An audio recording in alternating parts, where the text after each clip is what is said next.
영화 스파이더맨 효과음 넣는 방법이라는데 We've used these before on Spider-Man, and what it does, it just looks like an ordinary stick. It creates like a whoosh sound if something's flying.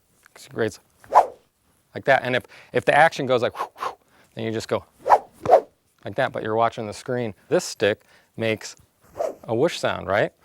But then you have different frequencies of whooshes, because if it's a thin little object, this actually makes a high piercing one. Okay, what we have here is we kind of made these. These are just little leather strips that are cut up with scissors. And you have to get, it's action movie, so you got to get a lot of velocity in it. So if it's attaching, you'll watch the screen with your picture or whatever you're doing, and it goes, you know, and if it hits and flies away, like,